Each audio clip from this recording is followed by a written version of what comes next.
Sa kasaysayan, maraming mga pinuno ng mga bansa ang mga naging controversial at dahil dito sila ay labis na nakilala dahil sa kanilang mga nagawa.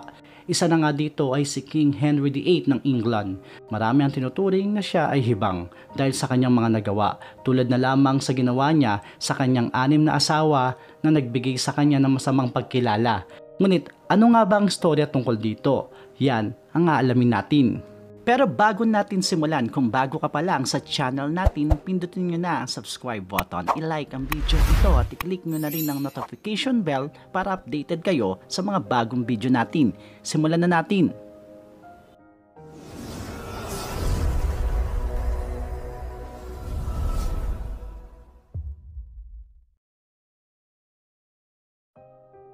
Sa edad na 18, iniatang sa natitirang lalaking anak ni King Henry VII na si Henry Tudor ang isang mabigat na responsibilidad na maghari sa buong England nang mamatay si King Henry VII noong 1509. Ang dapat sana'y tagapagmana ni Henry VII na si Prince Arthur ay namatay ng maaga sa edad na 15, kaya kay Henry na pamana ang trono.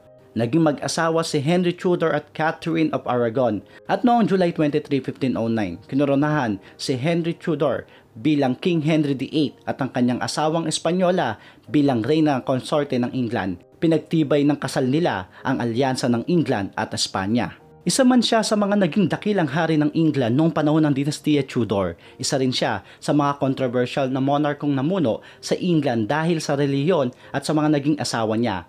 Habang kinakalaban niya ang umuusbong reformasyon ng Kristyanismo sa Europa na sinimulan ni Martin Luther, ang pagtutol ng Santo Papa sa hiwalayan ni Henry VIII at Catherine of Aragon ang nagmitya ng pagputol ng England sa simbahang Katoliko at pagtatatag ng simbahang Anglican kung saan siya ang naging pinuno ng simbahang ito.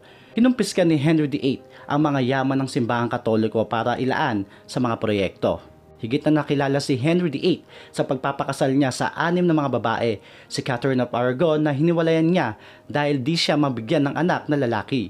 Si Anne Boleyn na isa sa mga babaeng tagapaglingkod ni Catherine na pinakasalan niya matapos ang hiwalayan nila ni Catherine, na kalaunan ay pinarusahan niya ng kamatayan. Si Jane Seymour na binigyan siya ng lalaking anak na si Edward pero namatay rin matapos itong manganak. Si Anne of Cleves na hiniwalayan niya dahil hindi siya nagagandahan dito. Si Catherine Howard na pinsan ni Anne Boleyn na pinapugutan niya rin dahil sa pagtataksil. At si Catherine Parr na nag-aalaga ng matandang Henry hanggang mabalo.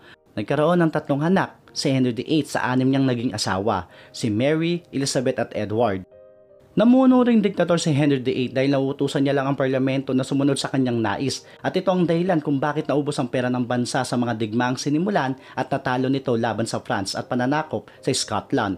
Ipinapatay niya rin ang mga sumusuway at kumukwestiyon sa kanyang otoridad. Gayunpaman, hindi rin may tatanggi na maraming nagawa si Henry VIII na nagbigay daan sa reformasyon ng pamalaang monarkiya at itinuturing ng mga kontemporaryong mga historiador sa England na isa sa mga karismatikong pinunong namuno.